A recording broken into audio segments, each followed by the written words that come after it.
போய்கிட்டு இருக்கீங்க? கத்திரிக்கோல எங்க வாய்க்குள்ள ஐயோ கடிச்சிடாம இல்ல நாக்க வைக்கிறாம. ஆனா என்னடா இது இங்க எங்கேயோ கொண்டு போறீங்க, எனக்கு பயமா இருக்குடா.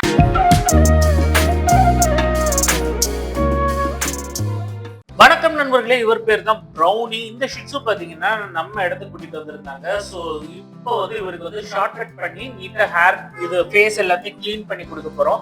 ஆக்சுவலா பாத்தீங்கன்னா பெட் பேரண்ட்ஸ் ஃபர் எல்லாமே நீட்டா மெயின்டைன் பண்ணிருந்தாங்க, அதனால எந்த ஒரு பிரச்சனையும் இல்லை. ஆனா இவர் கொஞ்சம் அந்த ட்ரிம்மர் வைக்கும்போது மட்டும் பயந்தாரு, அதுக்கப்புறம் அலோவ் பண்ணிட்டாரு. ஃபர்ஸ்ட் அந்த தலையில வைக்கும்போது தான், மற்றபடி வேற எந்த பிரச்சனையும் கிடையாது. அண்ட் வாய் கிட்டக்க அந்த நாடி கிட்டக்கெல்லாம் வந்து கொஞ்சம் நாட்ஸ் ஹெவியாவே இருந்தது. ரொம்ப நாட்ஸும் கிடையாது, அது சிக்கி சிக்கா இருக்கும் தெரியுமா, அந்த மாதிரி. ஸோ அதை எல்லாத்தையும் கிளீன் பண்ணிட்டு அதுக்கப்புறம் அவர் ஃபேஸை ஃபுல்லா கிளீன் பண்ண ஆரம்பிச்சாச்சு. நீங்க பார்த்தா தெரியும் ரொம்ப பொறுமையா இருந்தாரு, எந்த ஒரு பிரச்சனையும் கிடையாது. லைட்டா ஃபர்ஸ்ட் டைம் பயம்தான், மற்றபடி வேற எதுவும் இல்லை. அந்த ஃபேஸ்க்குள்ள இருக்க ஃபர்ரை வந்து நீட்டா வெட்ட விட்டாரு. அந்த கண்ணு எல்லாம் போய் குத்துற மாதிரியே இருந்தது, அதெல்லாம் ஓகே.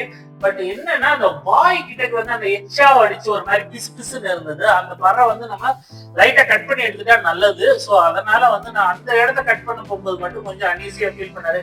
ஏதோ வாய்க்குள்ள நம்ம சிசர் விட்டுருவோமோங்கிற மாதிரி ஒரு பயம், மற்றபடி வேற எதுவும் இல்லை. கடிக்கெல்லாம் வரல, அது ஒரு பயம். அந்த பிறகு எதையோ விட்டுருவோமோ அப்படிங்கிற ஒரு பயம் தானே ஒழிய வேற எதுவும் இல்லை. பட் அதையுமே நீட்டா வந்து அவர் கட் பண்ணி விட்டாச்சு. அண்ட் ஃபைனலா அந்த லெக் வந்து அந்த பாஸ் இது எல்லாத்துலயும் இருக்கிற எக்ஸஸ் பறையும் நீட்டா ட்ரிம்மர் பண்ணிட்டு அதுக்கப்புறம் சிசரிங் பண்ணேன். ஏன்னா அப்பதான் ஒரு லெவலிங் நமக்கு தெரியும். ஸோ எல்லாமே முடிச்சுட்டு அந்த பாஸை ரவுண்ட் ஷேப்ல கொண்டு வர்றது முக்கியம், அதையும் பண்ணியாச்சு. அடியில இருக்க போர்ஷன் பாத்தீங்கன்னா அந்த கீழ இருந்து அந்த இன்னர் டைஸ்ல இருந்து பெல்லி வரைக்கும் வந்து பாத்தீங்கன்னா நம்ம ஜீரோ ட்ரிம் பண்ணிடுவோம். அதுக்கப்புறம் செஸ்ட் எல்லாமே வந்து பாடி ஷேப்ல இருக்கிற என்ன சைஸ் வச்சிருக்கோமோ அதே தான் வைக்க போறோம். ஆனல் போர்ஷன் யூரினரி போர்ஷன்ல கொஞ்சம் கட்டிகள் இருந்தது, கொஞ்சம் சிக்கி சிக்கா இருந்தது. அது வந்து நார்மல் தான். நம்ம கிளீன் பண்ணும்போது ரெகுலரா அந்த இடத்த கொஞ்சம் ப்ராப்பரா கிளீன் பண்ணல அப்படின்னா அந்த இடத்துல இந்த மாதிரி வரும். ஸோ அதை வந்து கொஞ்சம் ஜீரோ ட்ரிப் பண்ணிட்டு நல்லா குளிப்பாட்ட ஆரம்பிச்சிச்சு.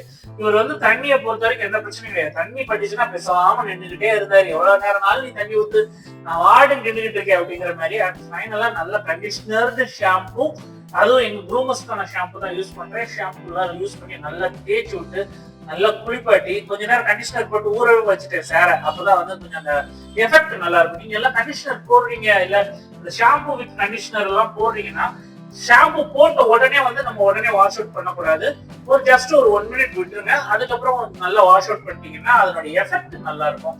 அண்ட் ஃபைனலா அவங்க அழகா ரெடி பண்ணிட்டோம். வீட்டுக்குள்ள போயிட்டு டைம் வந்துச்சு.